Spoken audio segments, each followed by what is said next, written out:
champions. You're already world champions. Chelsea are Club World Cup champions. Chelsea are champions of the world. World champions. World champions, guys. Chelsea, congratulations. World fucking champions. You have won everything in world football. Yeah, world champions for 4 years. Everything in club football. You're the world champions. World champions. You are the world champions. World champions, yeah. I'm not gonna be one of them like saying, yo, like there's a Tim Pot trophy. It's a pre-season trophy, bro. It's a Club World Cup, man. See the size of that trophy, bro. Chelsea are gonna have a stamp on their chest for 4 years saying world champions. They're gonna have Club World Cup winners for 4 years. 4 fucking years saying world champions. You like, I try to downplay it like the mad waking thing, you get me? But you comes to a point when you're like, you know what, blood? Man can't even like. If they did a parade, yeah, man can't even knock it. You get me? World champions. The champions of the world. They are the club world champions. Chelsea are Club World Cup champions. The best team in the world is now Chelsea Football Club. Champions of the world. Chelsea are world champions now. Whatever you want to say about them. They're going to be world champs for the next 4 years. I ain't gonna lie to you. I want to be there 4 years time. World champions at Chelsea Football Club. Chelsea FC champions of the world. My name is Troops. And I am the wise man. And I would like to introduce the reigning, defending, undisputed, undefeated world champion, Carefree Lewis G. We are back, people. Big up every single one of you that's locked in. Hit the like, subscribe, all of that. It is great to be back, even if these circumstances fucking reek right now. I get people don't like the whole hearing about world champions and things because of where we are. And as much as I get it, I'm going to be real. I like bringing it up because this is the standard. And this is what the expectation should be. The one good thing about this badge is that there's now 2 badges that these sporting directors and these owners cannot hide from. Number 1, being just a standard Chelsea badge. Number 2 being that one in the top right. But we're going to get into everything. We've got Guni back on the channel. It's an honor. It's been way too long. I hope everything's good with you, brother. Hope you had a good Christmas with the family too. I hope everything's well. Yeah, man. Big up yourself, Lewis, and thank you for having me back on the channel. You know, things are all right. I can't complain. We had a good Christmas, good family Christmas. Hope you did as well. I hope everybody in the chat did as well. Unfortunately, if we're looking at it from a Chelsea point of view, it's not really been the best Christmas, but it's something that we're used to. But I don't think that we should be leaning on that as an excuse, December being this curse or whatever. Yeah, football's football. You're either prepared or you're not. You're either good enough or you're not. We're going to come into that conversation, I'm sure, throughout this stream. But most importantly, those of you that are new to this channel, make sure you smash that subscribe button. Make sure you give this channel a like. Yeah, Lewis, all of the top content creators, they work hard to provide this content for you. So let's all show a bit of appreciation for these guys. You know what I'm saying? Appreciate that, brother. Thank you. And big up to the chat. Big up to every single one of you in here as well. Hit the likes, sub. If you've already done that, just sit back, enjoy the show. And yeah, try and enjoy something in it because we've taken the season of giving way too literally. And I'm glad you also brought up the fact that it's not just Chelsea in the Christmas period. Like, even with our standards, I think this might be the worst December that we've had at least in the last 5 or 6, maybe even all the way back to 15-16. When Mourinho got sacked and we lost to Bournemouth and we lost to Leicester and we're barely pulling a result to save our lives. This has been a pathetic December. 1 league win in December in the entire month.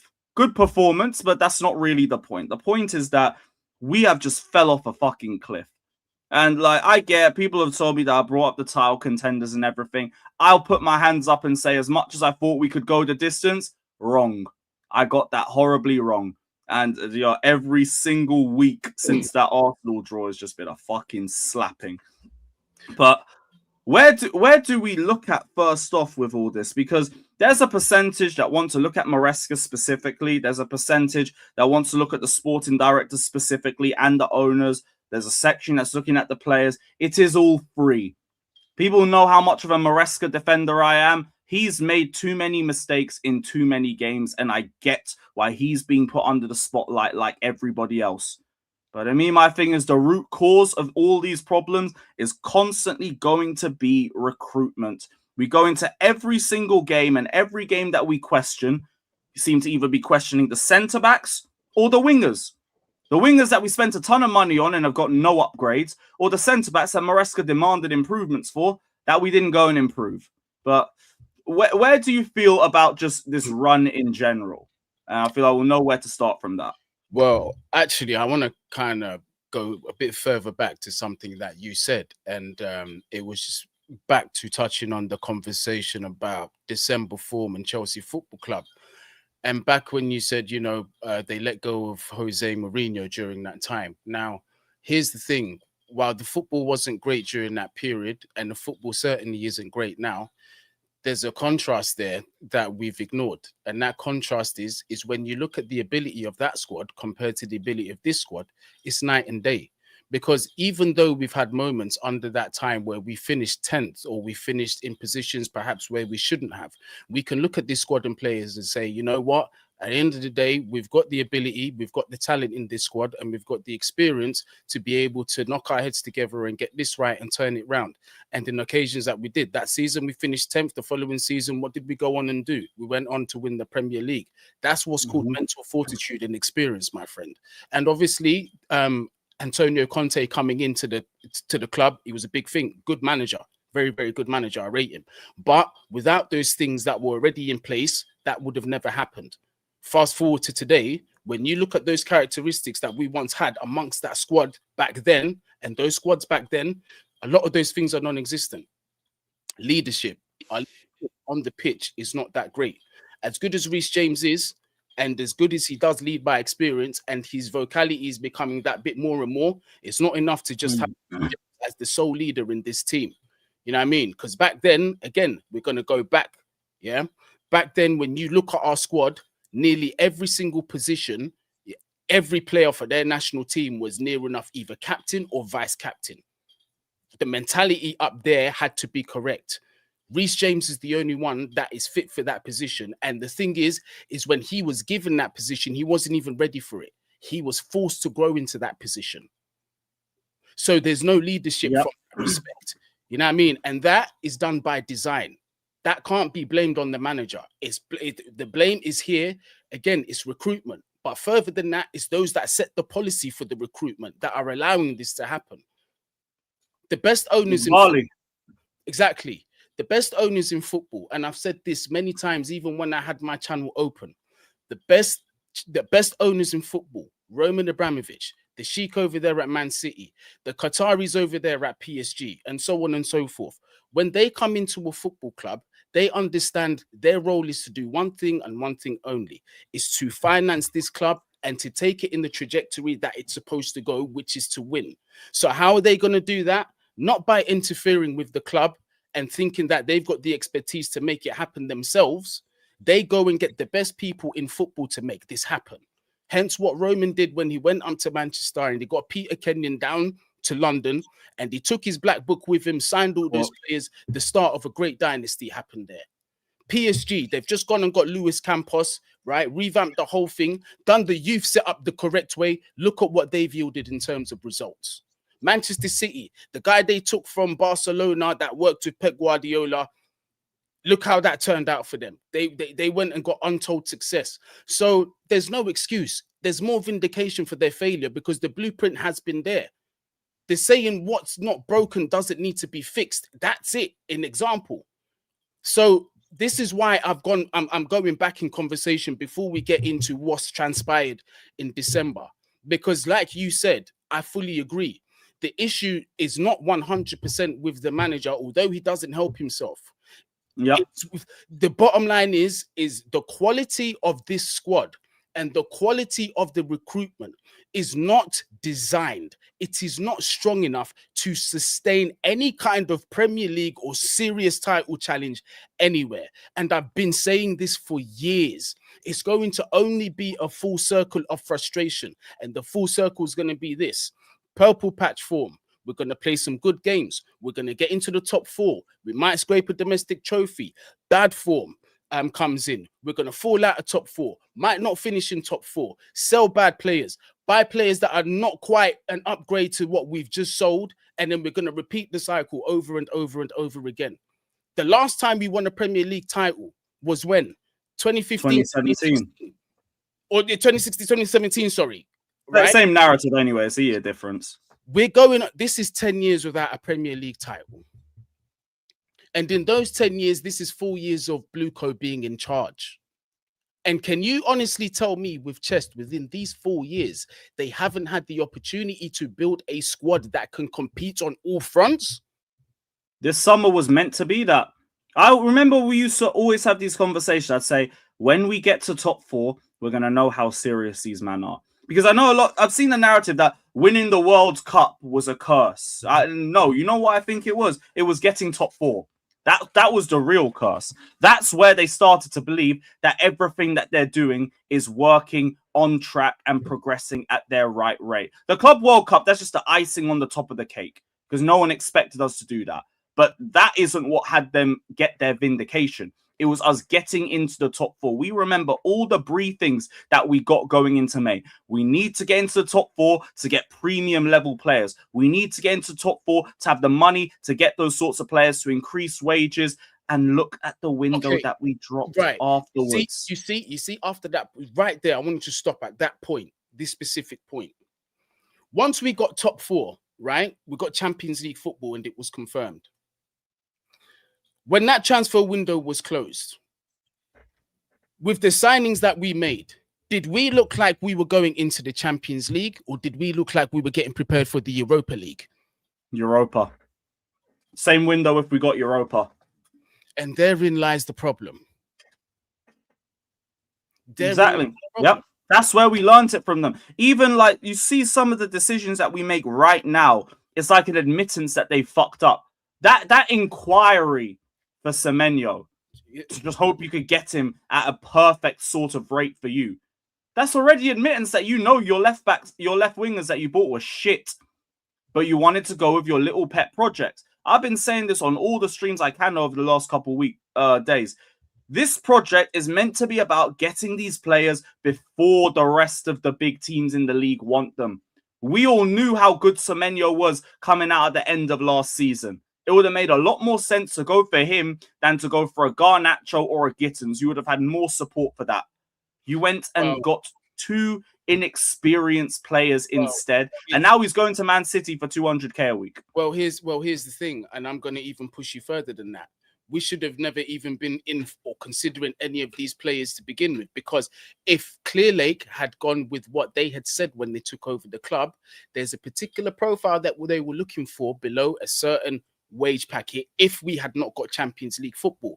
And listen to why I'm saying this, because somebody like Kvara should have been at Chelsea. Why? Because we had Champions League football, right? At that time, we had the money to do it because apparently once we get Champions League football, the wages are open up to, I think is it 180k or something? I think it's a 30% increase. There you go. So he would have been within the wage structure, and he was within transfer budget that we could afford to pay for. We didn't go and get him. Desiree Doué, he was another player that looked like he was on the come up. We didn't go and finish that deal. We didn't get that done. Yeah, there's a lot of players that I can mention here. So many players that I can mention here that we could have gone and got, and they didn't even necessarily go to like a Real Madrid or Barcelona where you can say, you know what, we tried, but they picked Real Madrid or Barcelona. There's other examples out there. So even with the philosophy that they said that they were going to come in with, we're going to buy the best of the best top youngsters so we can make sure we can compete on all fronts. You're not even doing that. You're not even doing that. Let's say we was to go with, we're cool with not having no experience, but you're going to buy the elite of the elite youngsters. First 11, when you look at it, how many of those youngsters are within the top 5 of their positions in the world? Like they said they were going to give us. You can't name that many, can you? Cole Palmer's one. Let's give him that. Cole Palmer's one. Caicedo's another one. Let's give him that. Esteval's was obvious, though. Esteval's got the potential to do that. But outside of that, is there anybody else that's glaringly obvious in this squad? No, like I think João Pedro's at a stretch. That's at a stretch. And bar that, Gusto, I wouldn't. Well, Gusto maybe. No, but I'm saying I'm talking about these are names where, for example, if if you're having conversations with about Caicedo, you're putting, I don't know, a Declan Rice next to him, or your top of the top level midfielders next to him. You know what I mean? Oh, yeah, like a Reece James. When you're talking about Reece James, like you're talking about the elite of the elite, the top of the top at this current moment in time. Those are the names that I'm mentioning that we can say with chest can be part of conversations. Outside of that, we can't really say Gusto's part of that conversation. We can't put him in a right back conversation with Timber and Reece James. We can't. You know what I'm saying? But that's what I'm trying to say. But these are the types of profiles that they said they were going to give us with this project, and they didn't. So my thing is yes, the experience is a big problem, but they didn't even deliver on the promise that they gave us. Yeah, it's even more damning when you think about it like that. Right. This is what I'm trying to say, bro. Like, me and you look at Cassidy. Do you ever, at what point in his career did you I forgot that brother even existed. Right, I don't even know where he went. At what point in his career did you think he's going to go on and be a top 5 Caicedo level and Declan Rice conversation midfielder? We didn't see that. No, nobody saw that. And he went to Leicester, and Maresca struggled with him, from what I remember. Leicester fans were saying. So, and that was in the Championship. So right, and so this is what I'm saying. But look, I know I've steered this whole stream so far into, you know. There's so many different like areas of that fucked up. It just makes sense it's going to be like that. But no, but sorry, I know I've spoken a lot, but let's talk about what's happened recently. You know, I know you asked about you know, December and recent form. We can also talk about the manager. Like, I want to know your thoughts on the manager as well. You know, let me just hear your thoughts on Maresca, because I think that's an isolated conversation that we need to have about the manager. So, like, for me, I've always said that I believe we can win a league title with Maresca, and I still maintain that. I still maintain that the biggest problem that we've had is just the mismanagement in recruitment since he's joined, to be honest. I haven't seen a single window that I think has gone well for us since he's taken over. But I also have to look game by game, and your game management fucked up United, even down to 10 men. You just completely panicked. Brighton, the substitutes played a part in us not winning that, losing that game from being 1-0 up. What else? Atalanta is the worst managed game I've seen from him at Chelsea, full stop. Bournemouth, the subs were too late. Leeds, playing toss-in, just like I always say, we have to change our entire game plan, our entire press, how high our line is, all to accommodate toss-in. You are not Thiago Silva. If it's Thiago Silva, you do that because he is a world-class centre-back. Tosin ain't even my best ball-playing centre-back with all the players that are fit or are not fit right now. So to persist with him, that's on you. What are the other ones? Like Villa, you should have kept Palmer on the pitch, but bar that, they should have killed the game off in 60 minutes. So I'm still mainly looking at the players. But ultimately, I just think Sunderland as well, he had no game plan for that back 5. And to be honest, at Villa, you could say that he didn't have a plan B either, so you could put him accountable for that too. You're looking at about 6 games already that he has already played a part in messing up. So I get why people are critical of him. I get why there's pressure on him now, as well as the sporting directors. But I'm not Maresca out, because I still believe we can win a league with him, and because he wanted a better window. We did not get that window, and too many games that we have dropped points for has come down to stupid moments at the back.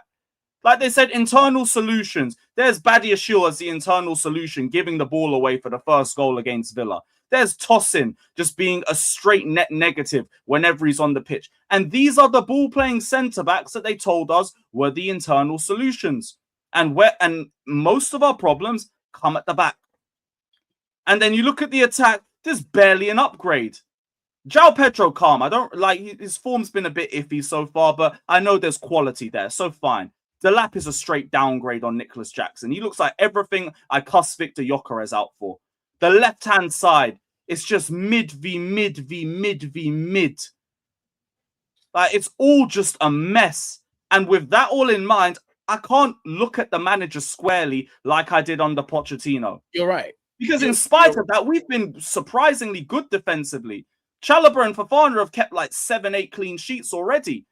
There was a time where we had the least goals conceded, or like second least goals conceded in the Prem. That's in spite of the centre-back problems. Yeah. The problem just all goes down to recruitment, but you can criticize the manager as well. And I'm not going to start cussing man out like I was doing a few months ago, because I get it. He's not the main problem. I mean, yeah, Joey, I see you want that. Yeah, big up, Joey, man.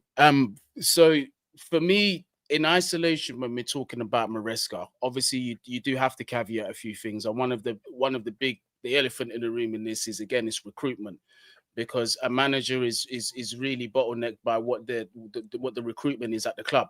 But by saying that, you know, how I felt about Maresca was this before the start of this season was, I've never really been his biggest fan, but I will say that he's done better than I expected. He met the expectations of last season, which was to get top 4. In fact, he exceeded it because he also won the Club World Cup. Based on that, because I like to be a fair man, he achieved his targets. Therefore, he deserves a chance for the following season. I can't complain. Whether I like him or not, he achieved his targets, right? Now, at this point in the season, the concerns that I had about Maresca have reared its head several times, and in times where it definitely shouldn't. And it's those exact games that you've mentioned.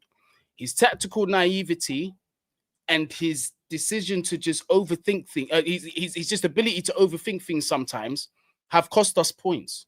Whether that be in-game tactical decisions, whether it be in starting personnel, or for whatever other myriad of reasons that there could be. But it's happened one too many times. And now the thing is when you're ambitious and you're looking to chase like a Premier League or a trophy like that, especially in this day and age where clubs are winning it 90 points to 100 points or maybe high 80 points, there's a very, very, very small margin for error. So these mistakes can't keep happening, especially when they're naive and they keep repeating itself. So for me, when I see that, sometimes I question, is this guy the right man to take Chelsea forward? So my thoughts on Maresca is I am not fully sold by this manager.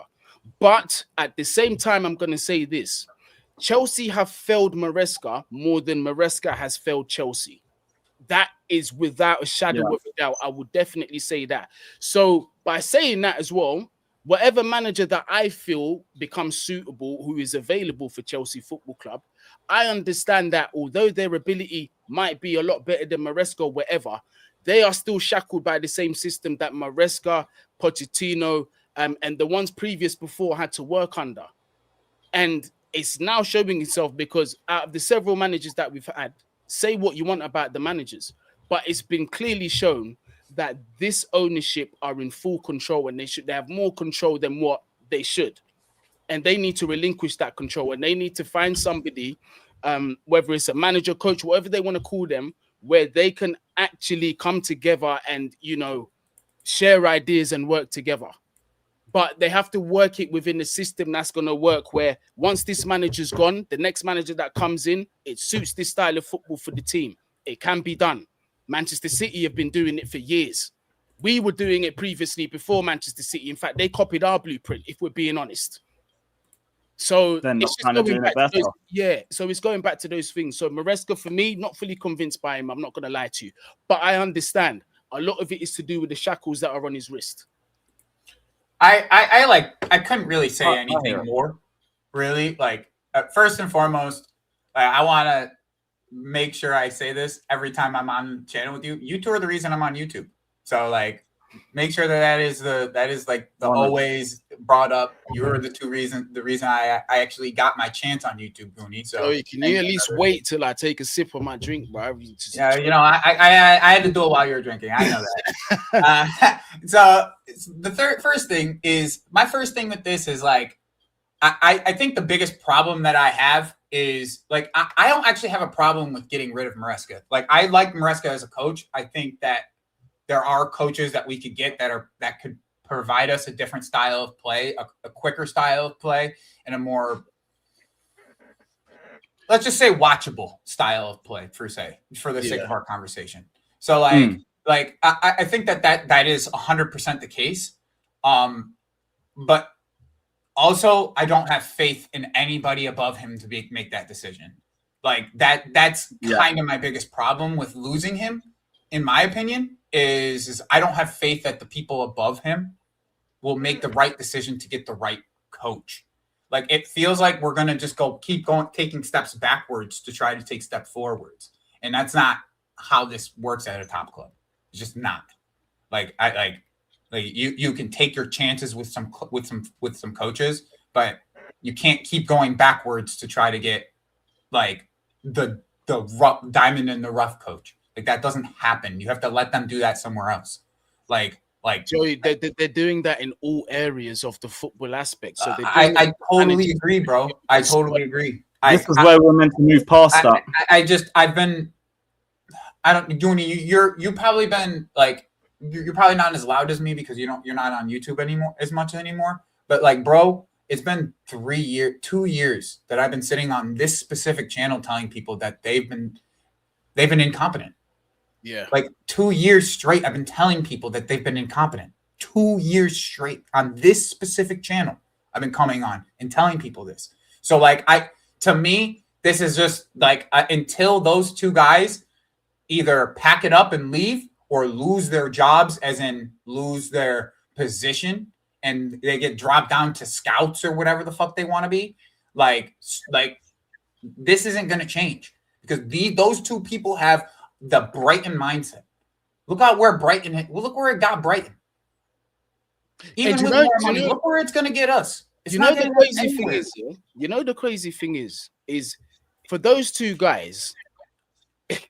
In a small way, I feel sorry for them because in the football structure, there is actually a position for them too, and I think they do it really well. But they're just given, but the position that they're given is just wrong for them. Mm-hmm. And what I mean for that is like if Luis Campos was at the head of this whole situation, and these two were scouts to go and look for the future next. Yeah, they were the head scouts for. Now we've got Luis Campos looking for players that are ready now. That is an infrastructure that they should be in. Not running in this infrastructure with this model. No, those are the guys that work under somebody like a Luis Campos who has been there, done it, and built squads and found great players and has delivered Champions Leagues. That's who they learn under. That's what I'm hoping this Dave Follows fella ends up being, is just the head of all fucking scouting for everybody and head of all of it. Like I don't want 5 sporting directors. One guy makes the decisions. One guy. I need one guy. I shouldn't have to go, who made this decision? When Stanley or Stewart? I shouldn't have to do that. That's why I'm just hoping there's a bit more pressure on them, because I don't know if you saw Patty Altman. He's meant to be one of the in the knows. We was talking about how if we don't get top 4, the blame would actually get put on the sporting directors for that. We heard that before. Which actually, we had that 2 seasons running. I don't think we heard that before. And we have. Have we? And the thing is, and listen. The thing is, are you going to believe that when they've just signed a 6-year contract 2 years ago, 2 months ago, or 3 months ago? Here's the thing, Guni, about that. We have signed people to big contracts and got rid of them. That 6-year contract situation doesn't bother me at all, because these guys have shown us that they've signed players. They just signed the guy who was supposed to get a year ago for a 4-year deal. They're supposed to get our fucking our front of shirt sponsor. He didn't get the job done. They got rid of his dumbass. He had a 5-year deal. Signed Lewis Hall to a 7-year thing and then sold him a few weeks after. That's what I'm saying. To me, the contract is more just stability. It's just like a stability thing. Like I'm keeping you so you don't get poached type shit. Well, but they should have been. We don't want them there to begin with. My thing is, I don't believe it. I don't believe it. I believe they've got the propensity to do it, but I don't see it happening, because there's been so many occasions where gross negligence has just been blatantly shown, and they could have even terminated their contracts without paying them off in certain situations because of just how shit they've been. But they've not even pulled the trigger. Like, for example, like the signings that we've missed out on and some of the money that we spent on these signings. For me, Gittins is gross negligence alone, bruv. We paid 65 million for this guy. Are you buzzing, fam? And then on top of that, we rejected other players. So this is why I mentioned Kvara not long ago, is because we're all right to pay 65 million for him, but when it's 65 million for Kvara, who's ready to go now, you don't want to sign him. And this guy's not even on over 200k a week. So what's the excuse there? Well, Vara, I can give you the Vara thing, but like I hear you. To me, the one that's criminal is Elise. Like that's the that one too. That's the criminal one to me. Thing. Like all the things you fucked up on to try to get Elise when we should have had Elise like done at 35 million 2 years ago. Listen, like, 2 years ago we should have had him at 35 million. Exactly. 2 years ago, and they fucked up. They fucked up. They went and tampered. Tried to push a here we go on that, I think, from what I remember. They fucked up. That's the type of gross negligence. You going in multiple times a year, multiple times a year, 2 times back to back, we rely on only Nico Jackson. That is gross negligence. Yes, bro. That is gross negligence. This year, we go into the season, we have 1 left-footed center back. One left-footed center back. 1. And people told me, oh, they don't need to be left-footed. What does it look like now? The whole left side's impotent. Incompetent. And do you know what? They better thank God that Sanchez has come into this form. They better pray, because if this guy had continued to be showing some of the we would be bottom half. If it wasn't for Sanchez playing the way that he's playing, we'd be bottom half. We would be absolutely cooked. We'd be bottom half. I feel so bad from the first time he hits his form and everyone else around him is just a bag of shit.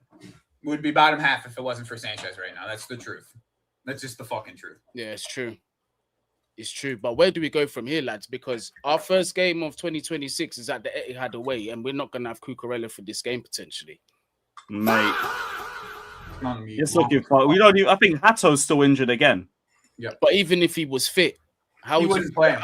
Exactly. Actually, yeah, Maresca's barely trusting him, which again is another indictment. He don't even play Josh Achimpong, bro. And I think he's been, although look, he's made mistakes here and there, but I think he's been brilliant outside of that. Like, just all things considered, that regardless though, Guni, like at this point, bro, with Josh, it's like we'd just rather see him make the mistakes than anybody else.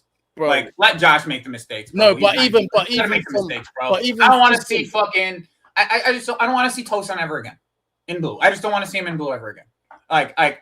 Badia Shield, bro. Badia Shield is probably it. Ever since he got injured the first time around when we first got him, hasn't been a player. There isn't a player there anymore.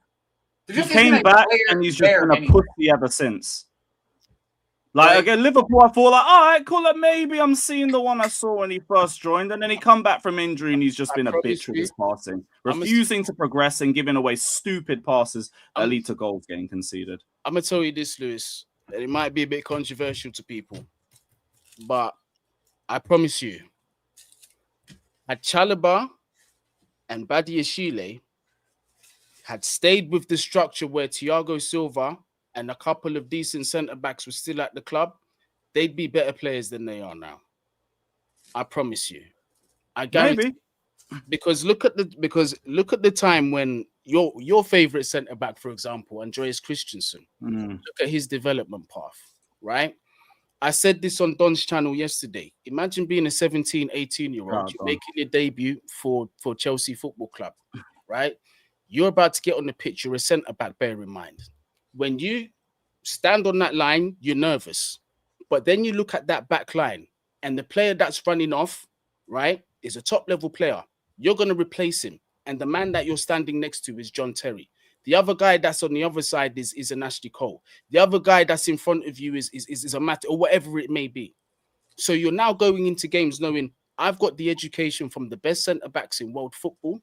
I know that if I make a mistake, they're going to understand because of my lack of experience. And not only that, they are prepared for that. They're going to coach me through games. This is my education that I'm going to get, the highest level of education. Now, how do I tie this to the Trevor Chalobah and the Badiashile point?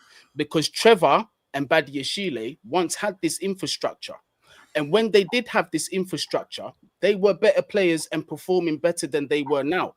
We can't forget, Trevor Chalobah he's won trophies. He's won serious trophies. You know what I mean? Him and Silva together were the third least goals conceded when Potter got sacked. This is what I'm saying. So the experience is there, but they had to learn that from somewhere. But then once that got cut off, to me, it's no coincidence that the form on both players and the ability of both players started to tank because they've got nobody to look to in that squad. They are the seniors. there is no standard or there's no example that is higher than them at the football club. And that shouldn't be the case. That's not. I feel like that's for Chalobah especially. I can hear it because I think Chalobah just replicates the level of whoever's next to him. But with Badiashile, you just don't know what you're gonna get with him. But like one time he's gonna be playing with Hato in the back two. I'm gonna here's the one thing, Lewis. Guni is right about one thing. Okay, and I'm gonna use Arsenal as an example just for the sake of our conversation here. Cool. We see what Arsenal's defensive structure looks like when they lose their A1. Okay, every center back pairing that you ever look at that is actually really good has an A1, and then they have either a 2, or they have a 1B, or they have a 2B that is their backup to their backup. Like they always have somebody with the A1. They always have with us. For years, JT, Thiago Silva.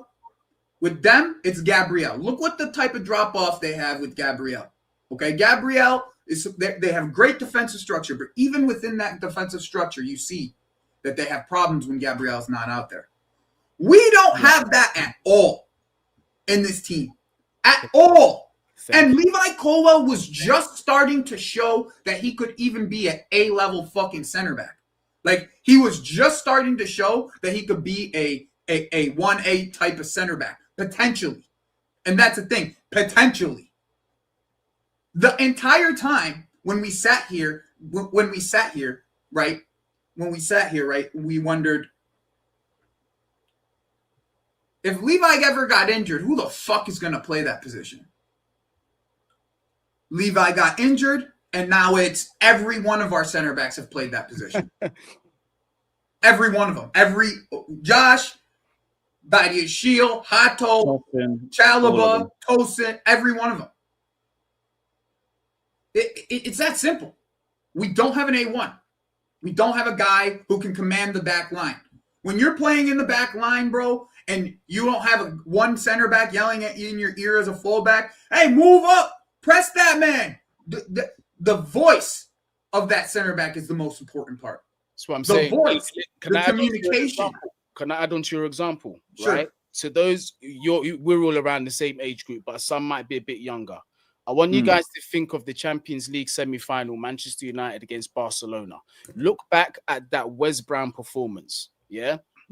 Everybody will agree. At that time, Wes Brown was a scrub, utility man. But that was one of the best defensive performances I've seen from him. Yeah, that performance in particular was a world-class performance. Not because he was a world-class player, because look at who was next to him. You see, when you have somebody like Rio Ferdinand next to you, who's that assured and that can understand. That fucking Man U team had 2 A1s. Right. We had 2 A1s with Carvalho. Carvalho and John Terry. Yeah, when we had Carvalho, we had 2 A1s. Same way. 1As. Excuse me, 1As. So no, we ain't got any of those. No, we don't have any. To add on to what you're saying, right? As you coin them, these A1 players also have the capacity to make the players who are next to them get that extra 10-20% that they wouldn't have if they weren't there. This is why I emphasize on that first choice player at Chelsea Football Club, regardless of position, the way it used to be, has to be of that tier. Anything else below has an example to look to, and that can develop. That's the only way you're going to develop these squad into a team that can win, because winners are going to learn from winners at the end of the day. Mm-hmm. That's the thing with leaders. Like, this leads into a first super chat. Cold Blood and Mort says Mourinho made leaders. The manager plays an important role. But like, you need winners around that. You need people for those players to learn off. Even a John Terry was learning from a Marcel Desailly. Exactly. Where are these men learning from? Was it a coincidence that when Lewis, that is one of the best examples that you could bring. Who the fuck is Desailly in this team for Josh Acheampong? Who? And then even Terry afterwards, he had UCL winner Desailly, bro? Tell me. It was meant That's to be the point. The most proven centre back is Chalobah. Yeah. And when people tell me, oh, I wouldn't bring Rudiger back. Yeah, I would. Facts. That's a fucking leader. If I could name probably 3. Bring Marquinhos in if you don't. That PSG don't want to use him anymore. I saw, I think, Bring someone in who's seen it. that saw about Hummels. That would have been a good shout. Hummels, another decent shout. His ball playing is actually phenomenal, so he would have actually been all right. Mm-hmm. And that's someone that you can tweak the system a bit to accommodate for, not fucking tossing. Yeah. Desai was very well. But this is my point. There is the leader. There's the winner that you can learn off. Yeah. Ours is Trevor Chalobah. And it's not tossing fielder because he ain't won nothing. I mean, we got Thiago Silva for free. That was the old recruitment too, though. But this is again just to prove the point. Does anybody think it was a coincidence after this guy came into the club we won the Champions League? It's not a coincidence. Not to necessarily, me. no. It's not a coincidence at all to me. That Thomas Tuchel identified this defense, this team in itself. It needs leader, it needs maturity, and it needs a model that everyone is going to respect. Shit, right now, Lewis, I would take Ake. Right now, I'd take Ake. He'd be our best. I'd take any of those. I would take Ake. Well, I'm not even talking about like a super. He's at least seen it. He'd be our best centre back right now. He would. I'd take Ake like this. But yeah, I'd take any of those centre backs in a fucking heartbeat. He would be able to back up Kukureya. We wouldn't have to. If it came down to when Levi came back, he could play backup left back. Like, yes, I would take Ake. I would take Rudiger. Yeah, their level might not be the same as it once was. Believe me, I know. I watch these guys, but you need some sort of like leadership and winning experience to learn off. Like Reece is getting to be more of a leader, but he's still getting there. Yeah, I wouldn't say he's not Tom Terry level yet. Mm-hmm. Lewis, there's a reason why the shelf life of a center back's a lot longer than any other footballing position outside of goalkeeper. There's a reason. I'm just putting it out there. Look at across Europe. Every one of them have a 30-plus-year-old center back. And every one of the major big teams, everyone except us, has a because that's the position where the older you get, it's more about how you're reading the position. I mean, how you're reading your role. That position comes with experience majority of the time. But there's another one where we're really trying to fight on inexperience. I don't get it because now we've got into top 4. Here's where you should be tweaking it a bit more. Fill in the gaps of the experience. That made so much sense, but it's just had them double down. I'm going to be honest, but like the buy of Wesley Fofana was kind of the right one. He was what Pacho was back then. But even that wasn't under these sporting directors. That was Guni. But Wesley Fofana, technically at that time, when he was coming through from Leicester and he wasn't injured, was a good signing. He was being looked at as one of the best centre backs in the Premier League. 100%. He's seen his level, and he was young, so the potential could have grown. But he was always injured. That was the problem. It's the problem with Wesley. He's always injured. We knew his level before that. He was experienced in the Prem. He was one of the best in the league at that time. Just that stock's dropped massively because he can't stay fit since then. But even that was the old regime under Todd Bowley, where there was a bit more leniency within that. He weren't really like moving strict with everything. But now, like, we're just stuck with these two, and I don't know where things change unless we seem to have a massive failure of a season and one to a point where they get focused on. What was a super chat? Joe, you're shouting at Alex claiming your squad building is not that bad when in reality, pound for pound after 2 billion is the worst. Now you blame directors. Not a Chelsea fan, but the waffle is about to give me diabetes. You weren't happy with the window either, though. That's what I'm saying, dude. Literally, thanks for the super chat, brother. Well, thanks for your $10, dude. Wait, what a waste of your fucking time you just gave us $10 for no fucking reason. To waste your own time, to lie.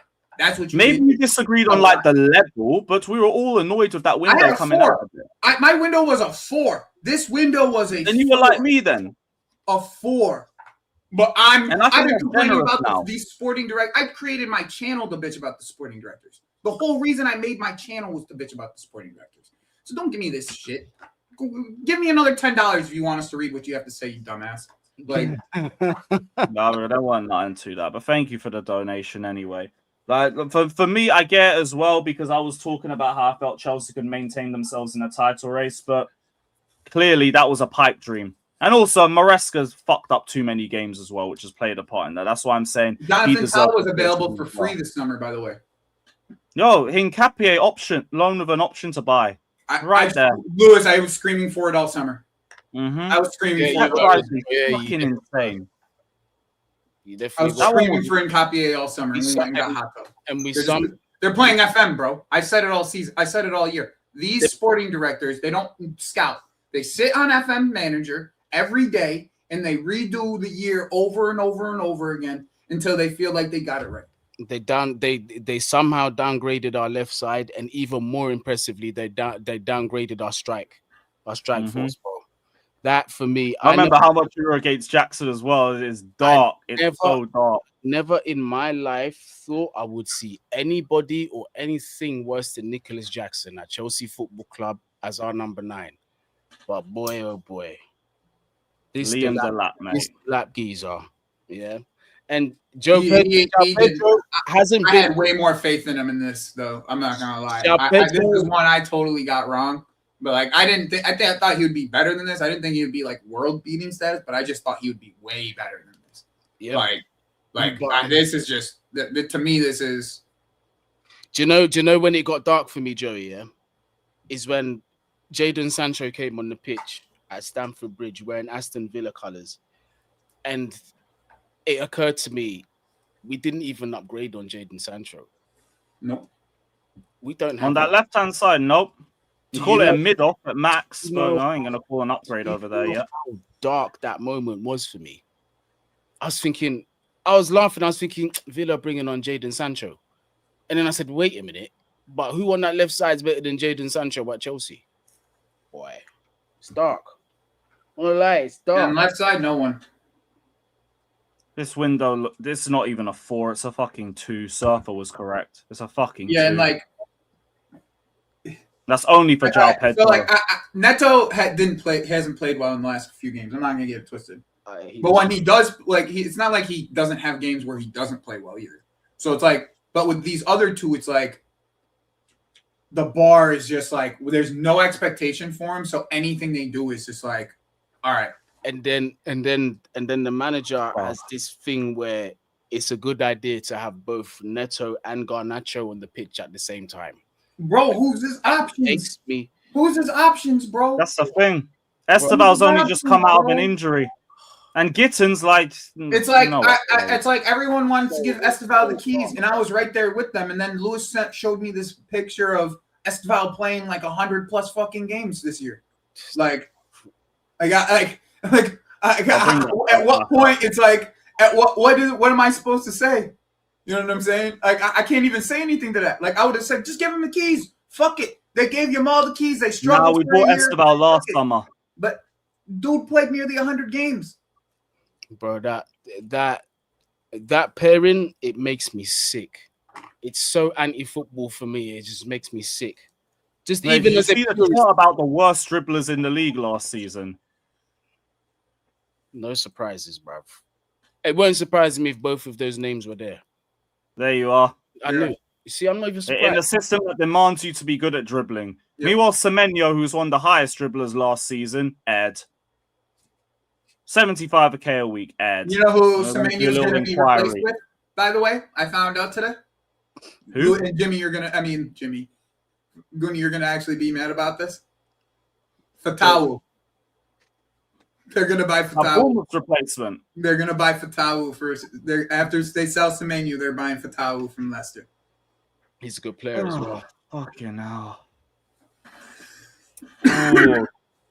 He's a good player. The Semenyo, that to me is just another big one-on-one. That kid might already be one of the best in the league. Literally. I've seen a couple of comps of him and fucking Fatawu would probably be our best winger right now. Mabadidi. That's it. Mabadidi and Fatawu for Maresca's Leicester City, man. Yo, some of the movements. Both those dudes are better dribblers than what we have right now. But this is why I'm so onto these directors. They don't fucking make sense. You don't even build the squad out for the manager that you've given a 5-year contract to and indirectly told us we're winning a league with. It's just straight mismanagement from top to bottom, bruv. And you can tell it because, like, look, we just come off the Aston Villa game. We barely talking about the Aston Villa game because we know what the problems are, and it's not just isolated to that one game. We literally dominated them for 70 minutes of that game. And then when the subs came to play, they had subs that could change the game, and we didn't. And that's literally Not even that. literally what happened. Like Emery literally the bet on sub our who changed attack the game being was shit. Ali Watkins, who scored both goals for them. We brought in the lap get-ins, and none of these guys made a difference. They barely got a touch of the ball, let alone made a difference. Bro, he bet on our attack being dog shit and won. If there's not a bigger embarrassment on this football club, man said, look, I'm going to rotate. We've got Arsenal in a few days. Bro, they didn't even have they don't kill us off. Arkeel, they didn't have a shot on goal in the first half. Yeah, Arkeel, we ain't going to They pretend didn't we have a didn't shot dominate on them. goal in the first half. Come on, What man. are we talking about? What clear-cut chances? João Pedro should have put his chance away from 3 yards Enzo out. shot wide. Scored.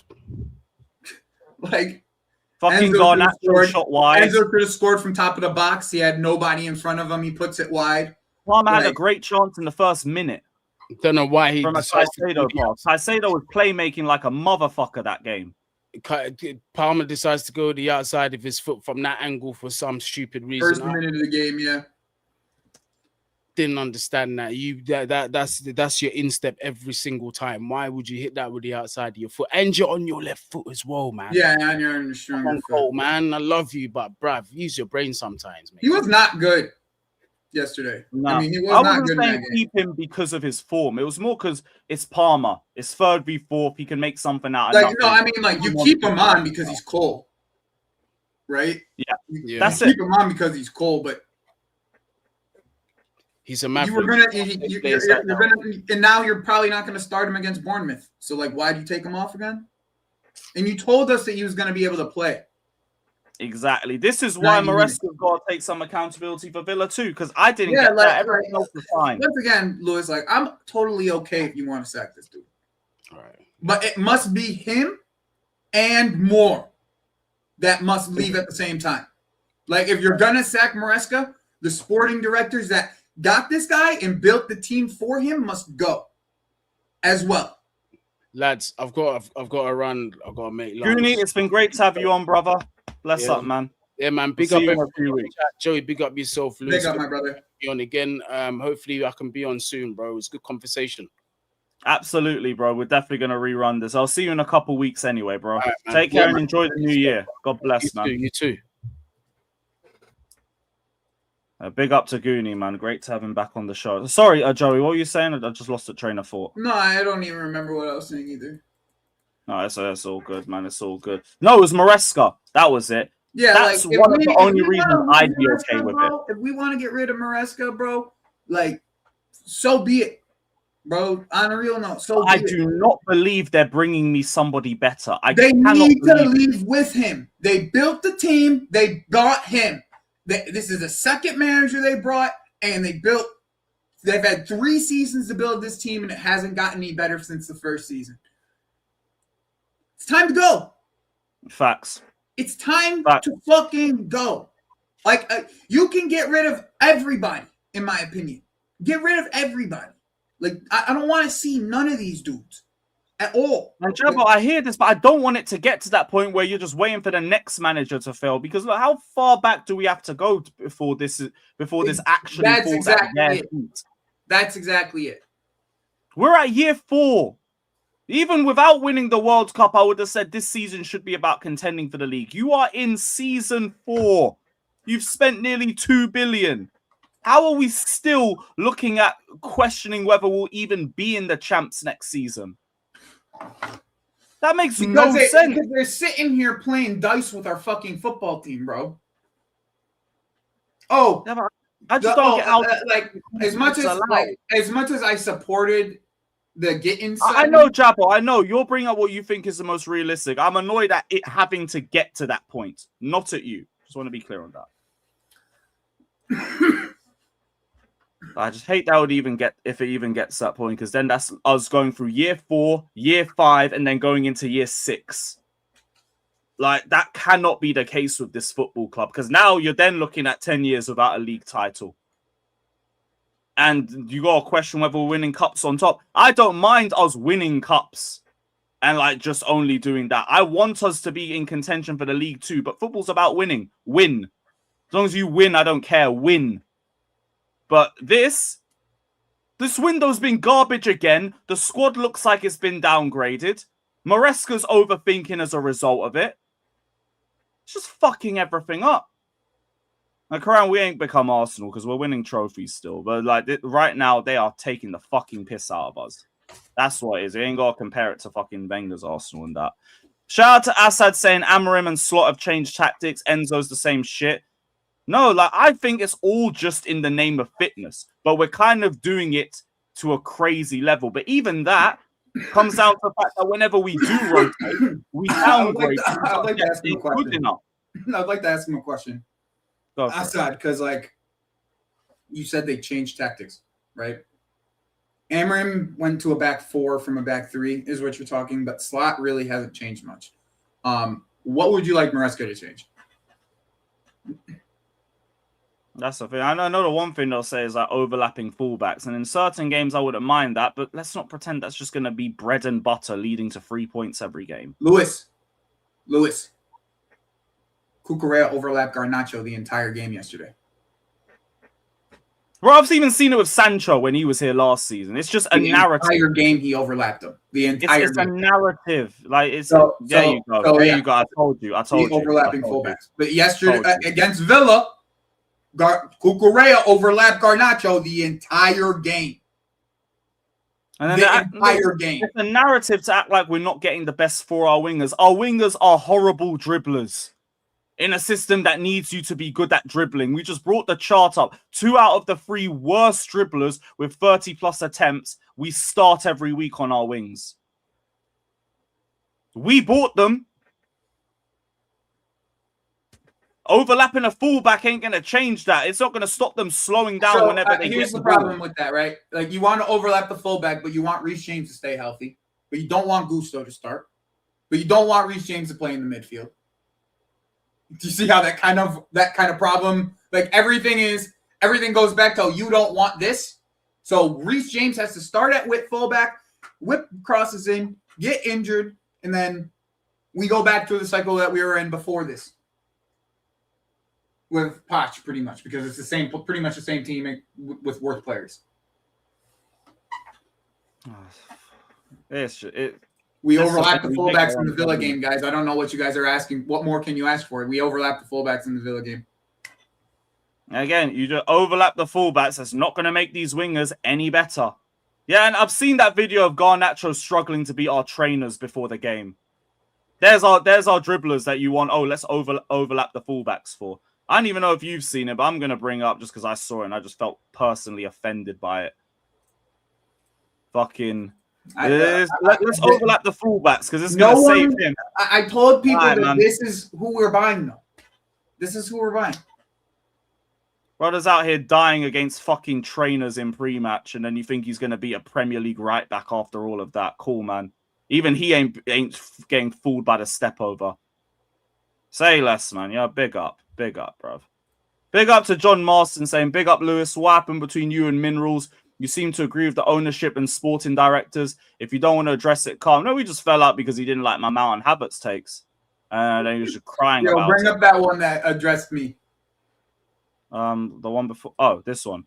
No, big up John Marston, bro. He ain't going to be doing that. He gave you more money. Good for him. Dumber, more dumber. Big up Joey for the like. Yeah, big up for the buddy, bro. Thank you, bro. Good job. Besides Sanchez and the Reece James injury, who has Enzo Maresca improved? Well, he has also improved Reece James. Who else would we say? Neto's become more. Go up. I want to go up on the chat. The chat. There's somebody in the chat I want to address. Let me find this. Who specifically? DHL.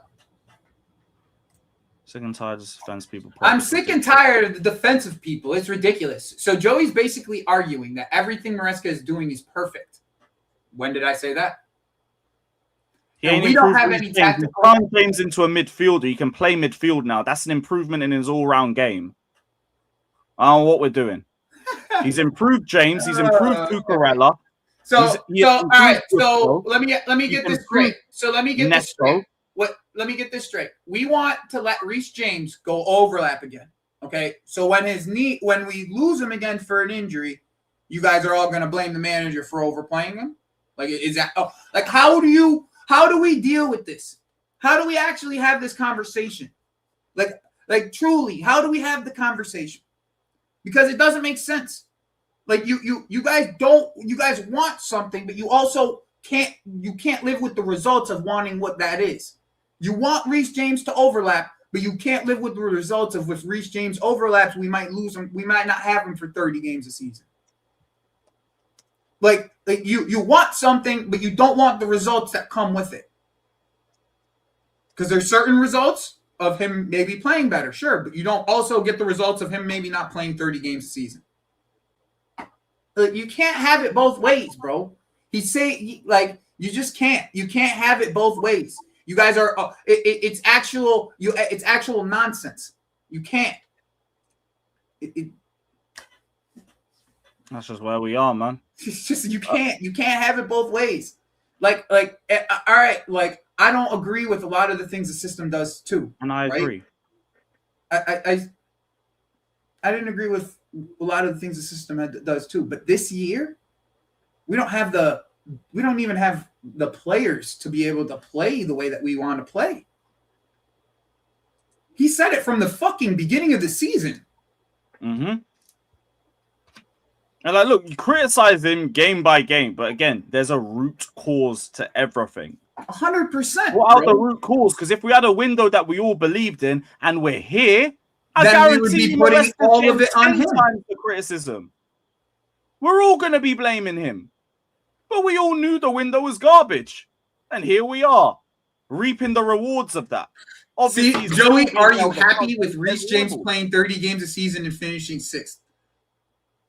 That wouldn't happen if we had better fucking windows. Like, are people actually that thick?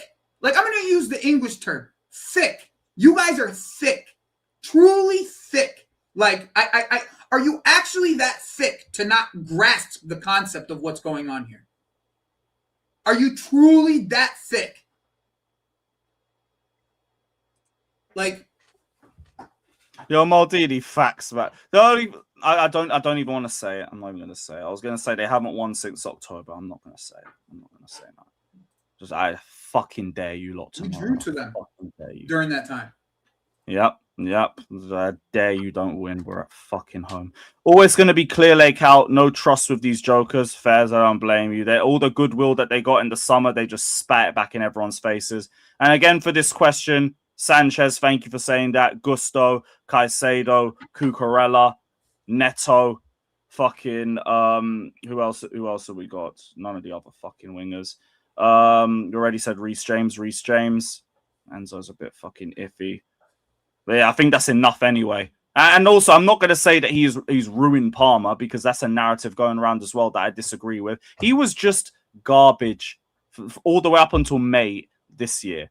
Then he turned up for the Conference League final, the Club World Cup, and he's been injured ever since. That's it. It's not a Maresca thing. He had the 3rd most shots in the league last season, so we're not going to run that one either. Okay, that's a great question. So change it. Okay, I'm totally cool with that. If that's what you expect from the manager, that's fine. He can change it. He should change it. AKA why I do not give a fuck if we fucking sack this dude. Yeah, but he's bounced back, still playing in midfield. That is an improvement. Like, last season he was shit. He was our worst outfield player. This season there's been an improvement in a new position to where he was playing before even that. So it's an improvement from the manager.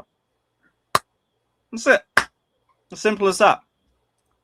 Big up every single one of you that's locked in, though. It's only going to be a 1-hour show because I got to step out. I got to make sure. I have a call in 15 minutes anyway, so I was going to. All right. Love Joey. Blessed for jumping on. Big up to Guni. Big up to chat.